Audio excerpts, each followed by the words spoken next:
Assalamu alaikum. Welcome to ATN Bangla. This is Rahabar with the news. First, the UCB headlines. Police resort to bait and charge on people demanding extension of age limit for government service up to 35 years at entry point. Several detained. BNP staged rally in front of party office after failing to get permission to hold meeting at Hadis Park in Khulna.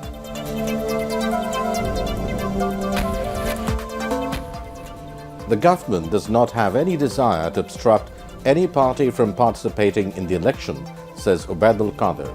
BNP urged to take preparation for election. And Bangladesh's export may reduce by 9% if it becomes a developing one, apprehends CPD. The government urged to be prepared. Now on to the details.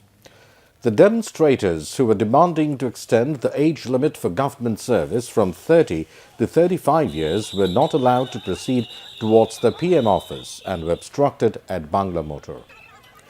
The demonstrators claimed that the law enforcers resorted to bait and charge and several people were detained.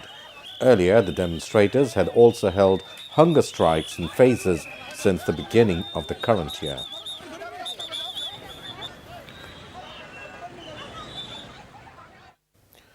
A level playing election environment can be created if an assisting government is established after releasing party chairperson Begum Khalida Zia.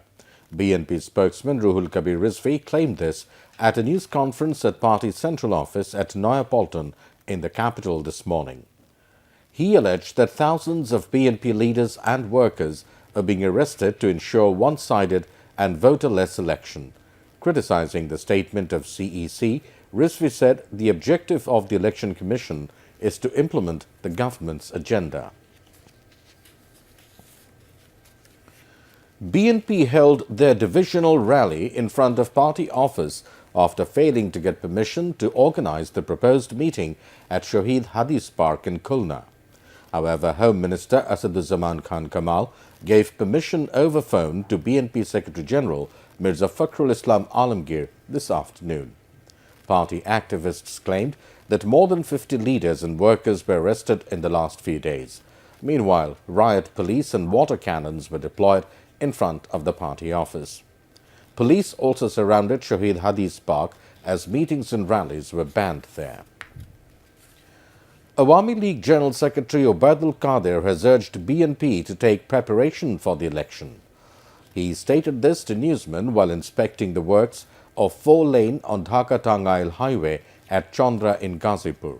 Ubaidul Qadir also mentioned that the government has nothing to do in releasing Begum Khalida Zia.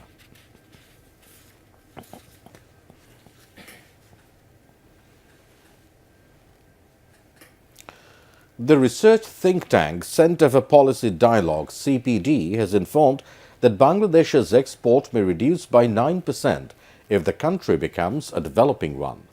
They also advised the government to be prepared well in advance in this regard. The disclosure came at a dialogue organized by CPD in the capital today, wherein they said to reap the benefits of a developing country from a least developing one, political unity, stability, and good governance are required.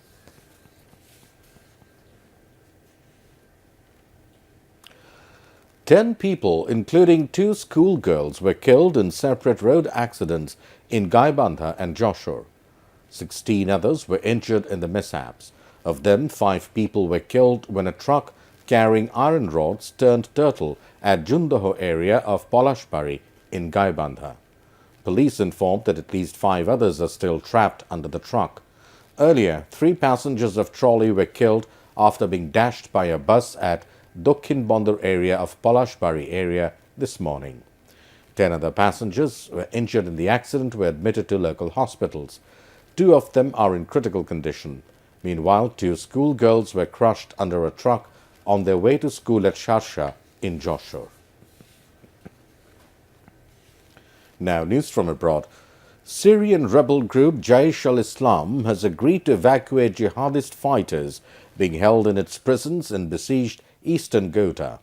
The group says the decision was made in consultation with a delegation that entered with a UN aid convoy. The Syrian government has stepped up efforts to retake the rebel-held enclave in recent weeks, where more than 900 civilian deaths have been reported. Jaish al-Islam said it had come to an agreement with a variety of parties, including the UN. A gunman and 3 hostages were found dead Friday evening at a Northern California veterans' home after a standoff that lasted for about 8 hours. Shortly before 6 p.m., officers entered the room at the Yountville Veterans Home where the gunman had been holding the hostages. According to the California Highway Patrol, 3 women and a man believed to be the gunman were found dead. Finally, cricket. And tourists Bangladesh are taking on host Sri Lanka in the second match of Nida House Trophy in Colombo this evening. In the first match, Bangladesh lost to India by 6 wickets. The match will kick off at 7:30 p.m. at Premadasa Stadium in Colombo. That's all from a newsroom for the moment. Allah Hafiz.